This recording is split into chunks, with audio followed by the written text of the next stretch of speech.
¿Qué tal? Hoy vamos a hablar de la forma más pura de competencia humana que existe. Y no es solo un deporte, es como el lenguaje universal del movimiento. Vamos a descubrir por qué correr, saltar y lanzar, esas acciones que casi nos definen como especie, se convirtieron en la base de prácticamente todos los deportes que conocemos. Hablemos de atletismo. En nuestro recorrido, vamos a sumergirnos en sus orígenes, allá en la antigua Grecia, y luego daremos un salto a su renacimiento en la era moderna. Veremos las herramientas que usan los atletas, vamos a descifrar la esencia de sus movimientos y al final entenderemos por qué se le llama el deporte fundamental. Empecemos este viaje. Para entender de verdad el atletismo tenemos que viajar muy pero muy atrás en el tiempo. Su historia no arranca en un estadio moderno, sino con los primerísimos seres humanos. Es que, en el fondo, la historia del atletismo es nuestra propia historia. Piénsenlo. Antes de que existieran las medallas y los récords, correr para cazar, saltar para esquivar un obstáculo o lanzar para defenderse eran puras herramientas de supervivencia. Son movimientos que nos han acompañado desde el principio de los tiempos. Y aquí viene un dato clave. El atletismo tiene el tremendo honor de ser el deporte organizado más antiguo del mundo. La primera prueba histórica que tenemos nos lleva directo a la antigua Grecia, los Juegos Olímpicos, que se celebraron por primera vez en el año 776 a.C. en la mítica ciudad de Olimpia. Pero fíjense bien en esta línea de tiempo, porque lo más impactante es ese enorme vacío en el medio.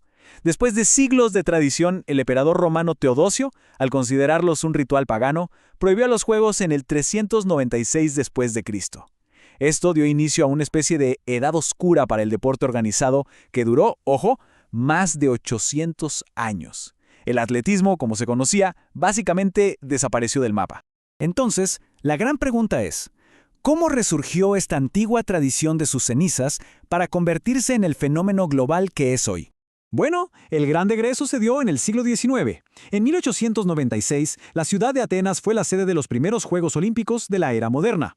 Con esto se restauró no solo la competencia, sino también su ciclo sagrado de celebrarse cada 4 años, un ritmo que, desde entonces, solo las grandes guerras mundiales han podido detener. Claro que, para que el deporte creciera a nivel mundial, necesitaba un lenguaje común, unas reglas unificadas para todos. Y aquí es donde entra en juego la Federación Internacional de Atletismo Amateur, la IAAF, fundada en 1913. Esta organización se convirtió en la máxima autoridad, es la que establece las reglas y, algo crucial, es la única que puede certificar un récord mundial. Por eso este logo se volvió un símbolo de competencia justa en todo el mundo. Gracias a la IAAF, un récord que se rompe en Tokio, en Kingston o en París significa exactamente lo mismo. Se creó por fin un estándar universal para medir la grandeza. Muy bien, con la historia y las reglas ya establecidas, es hora de bajar a la pista. ¿Qué equipamiento define a un atleta moderno? El uniforme es pura funcionalidad, nada de adornos. Se trata de zapatos especializados, diseñados para cada prueba, un singlet o franela y unos shorts que permitan la máxima movilidad posible. En algunas disciplinas de lanzamiento incluso se usan guantes. Aquí la clave es la eficiencia, no la moda. El corazón de toda competencia es la pista. Ese óvalo icónico tiene una medida reglamentaria, una medida estándar que es la base de todo, exactamente 400 metros por vuelta. Pero la pista no es solo un círculo, ¿eh? Está diseñada con una precisión milimétrica. Tiene 8 carriles en las curvas, y para esas carreras de velocidad explosivas se añade un 9º carril en la recta principal. Cada centímetro está calculado. Y para garantizar justicia en cada milisegundo, los oficiales usan herramientas técnicas que son cruciales. Para medir tienen de todo, desde el cronómetro de toda la vida y la cinta métrica hasta la increíble tecnología del photo finish para esas llegadas infarto. Y para señalizar, elementos como la campana que anuncia la última vuelta o los tacos de salida son absolutamente indispensables. Ahora pasemos a los implementos de campo. Empezamos con la bala, esa esfera de metal pesadísimo donde la técnica y la fuerza explosiva del atleta se combinan en un solo instante para buscar la máxima distancia. Es potencia pura. Seguimos con el disco, un clásico que nos transporta de inmediato a las estatuas griegas. Su forma aerodinámica, junto con una técnica de giro que es vertiginosa y que convierte el cuerpo en un resorte, le permite volar distancias que son impresionantes. Y cerramos esta sección con la jabalina. Esta prueba es un desafío único. A diferencia de los otros lanzamientos, aquí la potencia nace de combinar una carrera a toda velocidad con un latigazo final del brazo. Es una prueba de coordinación total. Ya vimos el escenario y las herramientas. Ahora vamos a lo más importante, el cómo. ¿Cuáles son esos movimientos fundamentales que definen a un atleta? Empecemos con el salto. Su definición técnica es, básicamente, la acción de proyectar el caminar del cuerpo en el aire.